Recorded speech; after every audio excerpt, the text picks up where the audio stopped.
Don't forget to subscribe to our channel. And also check out our Patreon page. I'll put a link below. On Patreon, you're going to get the ability to get exclusive content, reviews that haven't been released yet, and also a discount code for 15% off of everything in our online web store. Hi, I'm Mike, owner of the In-Groove in Phoenix, Arizona. Today I'm going to do an unboxing on Neil Young's Homegrown. This was originally due to come out as a record store day release. There was speculation that it was going to be pulled from record store day even before the virus hit. But then, of course, with record store day being canceled and turned into a series of record store day drops, they essentially just canned the whole idea of releasing it as a record store day item. And it is getting released this Friday. This is, as you can see, still the record store day version. It still has the record store day hype sticker on it. The record store day version essentially just includes an album cover print.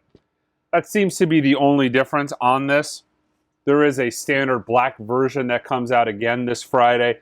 I'm guessing these are pretty limited. Whatever the initial amount of these that was made for record store day is probably what they had already manufactured. So after these sell out, I'm assuming that it'll just be the standard black available and the indie store will not get a repeat on this. So I think these were originally announced 10 to 13,000 in that range. Pretty long wait on this. This was originally supposed to come out in the early half of the 70s. It was a toss-up between Tonight's the Night and this, and he decided to release the latter. But yeah, let's check it out.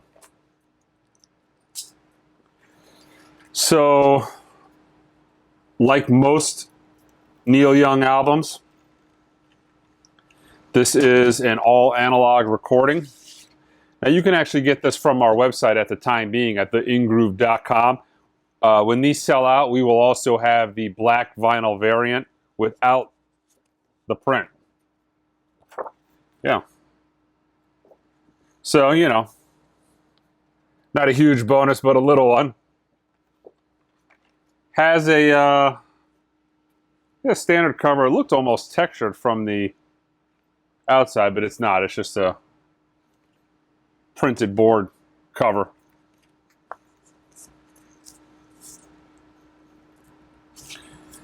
Printed inner.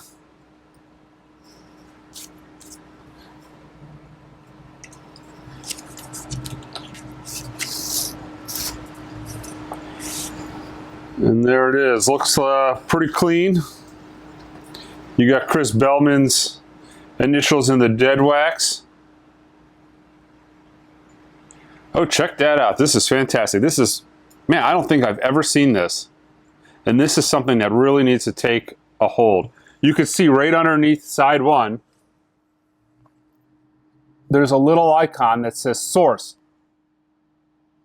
Mastered from original analog tapes. It's kind of like the old CDs, how they had the ADD or the DDD, which essentially told you it was analog and then it was digital, and then the format you're listening to it is digital. Kind of a little legend of the source. But all too many times I get asked the question, you know, is this record digital or is this analog? Well, sometimes you know, sometimes you don't know.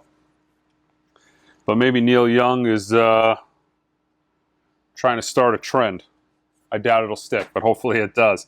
Yeah, the vinyl looks impeccable. Super flat, very clean. I'm not 100% sure where this was pressed, but looks like a perfect piece of vinyl. Oh yeah, never mind. Made in the Netherlands. 2020 Silver Bow Productions.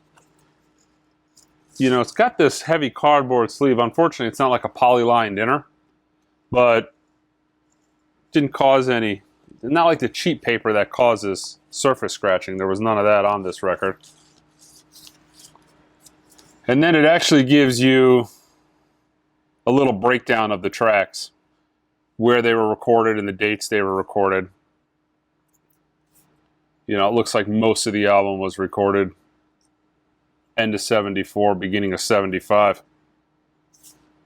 But yeah, that is the indie exclusive version with the print. After this video, I'm going to play it. I'm sure it'll be good sounding. I mean, all the Neil Young stuff is really, really solid. But again, you can get this at our website, www.theingroove.com. Guys, don't forget to subscribe.